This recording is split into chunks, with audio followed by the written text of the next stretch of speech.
అమ్మా ఎప్పుడు మిషన్ కుట్టడమేనా? అందరం కలిసి బయటికి వెళ్దాం అనుకున్నాం కదమ్మా, పదమ్మా. వాళ్ళకి ఫంక్షన్ ఉందంటున్నాన్న, బట్టలు అర్జెంట్ అని చెప్పారు. రాత్రే కుట్టిసాను నాన్న, ఇంకో గంట పని ఉంటుంది అంతే. బట్టలు కుట్టిసి ఇస్తే వాళ్ళు డబ్బులు ఇస్తారు. అప్పుడు బయటికి వెళ్ళి నీకు కావాల్సింది మనం కొనుక్కుందాం, సరేనా? సరే. బట్టలు అయిపోయి ఆవిడికి ఫోన్ చేద్దాం. ఏంటి మీ బట్టలు అయిపోయి? మేము వెళ్ళాలనుకున్న ఫంక్షన్ కూడా ఆగిపోయిందిలే.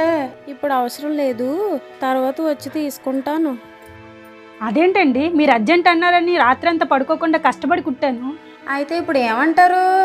మీ బట్టలు మీరు తీసుకెళ్ళి నాకు డబ్బులు ఇవ్వండి, నాకు చాలా అవసరం. మా బట్టలు మీ దగ్గర కదండి ఉన్నాయి. అంత నమ్మకం లేకపోతే ఎలాగా? ఇంకెప్పుడు మీ దగ్గర కుట్టించుకోకూడదు. Hello hello. అమ్మా అయిపోయిందా? వెళ్ళిపోదామా? ఉండరా నువ్వు నీ గోలానా. మన మొహానికి బయటికి వెళ్ళడమే తక్కువ వచ్చింది.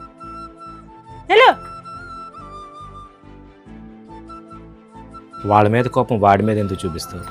అది కోపం కాదండి, నాకు శ్రమకు తగ్గ ఫలితం రాలేదనే బాధ. ఆ వచ్చే డబ్బులతో వాడు అడిగింది కొనిద్దాం అనుకున్నాను. కుట్టించుకున్నప్పుడు చాలా ఇష్టపడి కుట్టించుకుంటారు, అదే డబ్బులు అడిగితే ఇవ్వడానికి ఆలోచిస్తారు. పోనీలే, వాడు బాధపడతాడు, అందరం కలిసి వెళ్దాంరా. ఏ రంగంలోనైనా శ్రమించే వారిని బాధ పెట్టకూడదు.